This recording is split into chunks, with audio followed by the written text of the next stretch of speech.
What's up, Alex? Hey. Alex and I were getting ready to go eat lunch, and I just wanted to have a quick chat about 9/11. Now, this is actually more for the benefit of other young people, not Alex, because he's heard this many times. So I appreciate you, Alex, kind of going through it with me again. But I think it's really important. I read this article the other day that more and more school-age children are beginning to be sort of, what would you call it, indoctrinated or being taught that 9/11 was actually the fault of the U.S., our government. I didn't know that. Yeah. Oh. And the longer, the more time that passes by, the easier it is to rewrite history. Again, I know you know what happened, but, it's just so important that we keep having these conversations with our kids so that when I'm gone and Alex has his kids, he can share the story. This is how true history gets passed along through that sort of tradition. Word of mouth from people that you love and trust and know, not necessarily, reading it someplace. All I know is that, 4 radical Islamists hijacked, well, not 4, there were 4 planes that were hijacked. 2 of them were crashed into the World Trade Center. 1 of them was crashed into the Pentagon, and the other one, the certain people on the plane took it upon themselves to rush the cockpit because they finally had figured out what was going on, and they took the plane down, knowing in all likelihood that they were going to die doing it. Yeah. So they were heroes that day because apparently the last plane was maybe headed for D.C., either White House or some other target, the Capitol building or something, So that where all the ambiguity comes is when you start talking about who is to blame.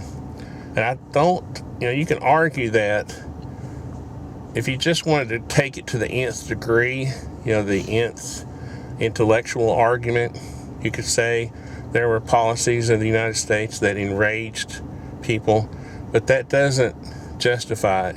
There's sort of 2 ways of trying to justify, whose fault it was.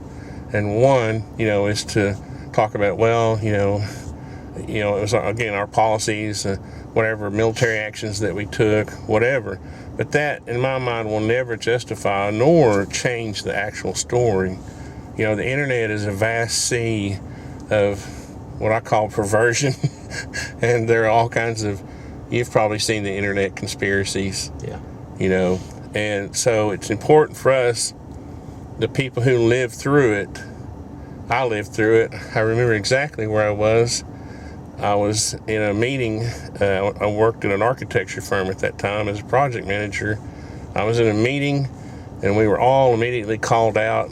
The architect, the owner of the company, the firm, had a TV in his office, and the office administrator came in and said, you got to come in, And then your mom was calling me, and, it was just a sort of a hysterical scene.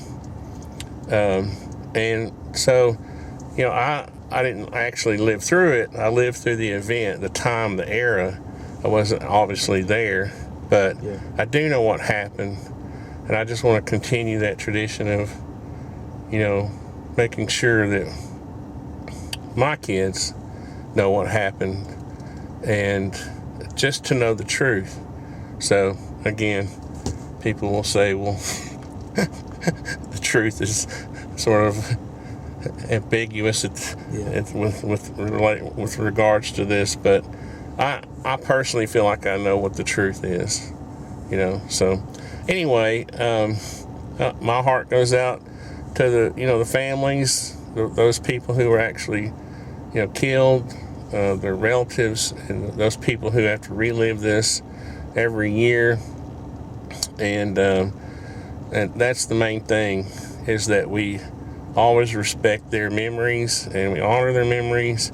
And for the people who fought before and after, to bring justice to those who were responsible. And again, what can I say?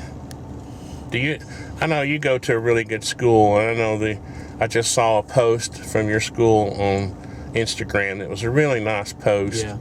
and I appreciated that. And so I know that you're going to a good school, but a lot of the other schools you see who are heavily influenced by the left or whatever don't have that advantage. Yeah.